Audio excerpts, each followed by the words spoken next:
Hey everyone, it's Kenzie and welcome back to day 6 of the Building Healthy Relationships devotion that I have been doing.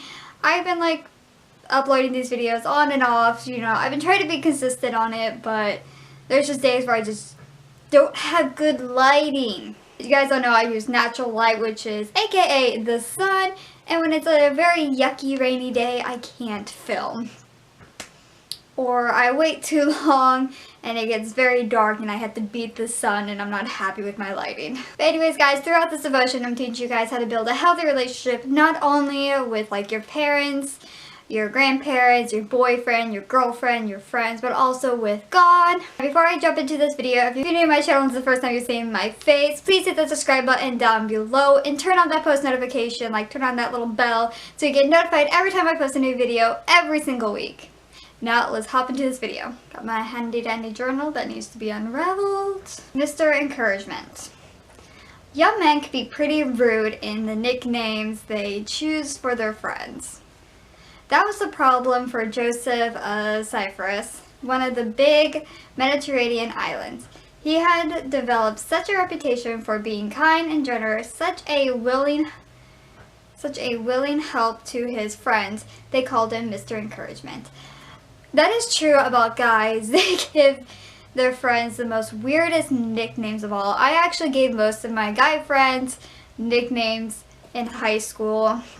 I had 2 guys I thought of as brothers, even though I had crushes on them throughout high school and middle school, but we cared about each other like we were brother and sisters. And one of them was a redneck or a country guy, so I called him my country boy.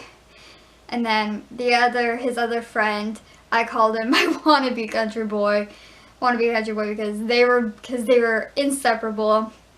But I always had nicknames for a lot of my friends, but I think that guys have worse time picking a name for their friends than girls do.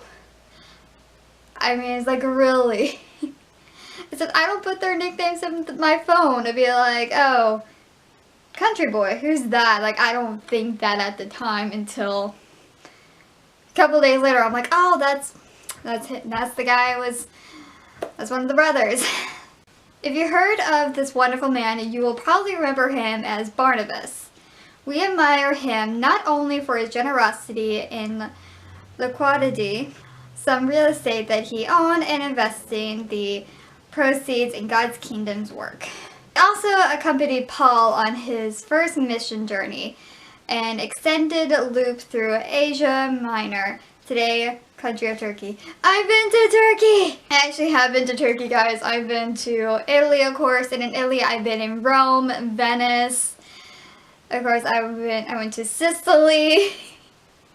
I saw the Leaning Tower of Pisa, and of course, Ephesus, Turkey.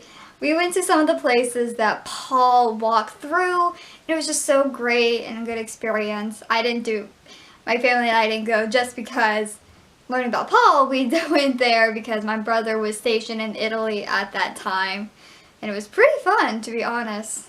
People who are kind and helpful to others will never lack friends. We love being around people like that. Encouragers like Barnabas know how to make people feel important.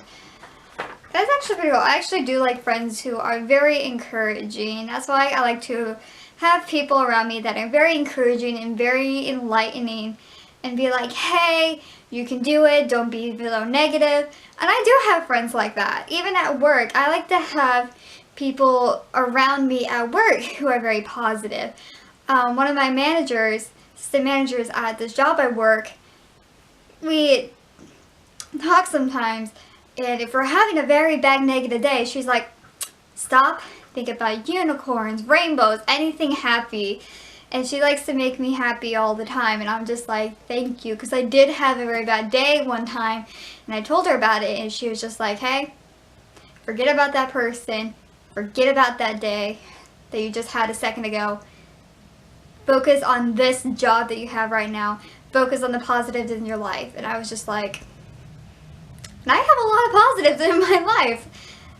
So it's just very grateful to have people like that, surrounded around you to help you get through your tough times. Acts 4:36 through 37.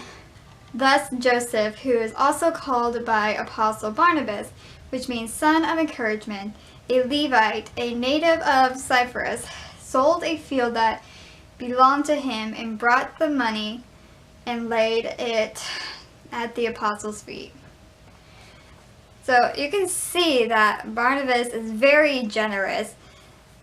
You know, like he's willing to give up some of his money a lot. You know, he's like, hey, even though I have this land and all this money, here, take some of my money, take some of my land.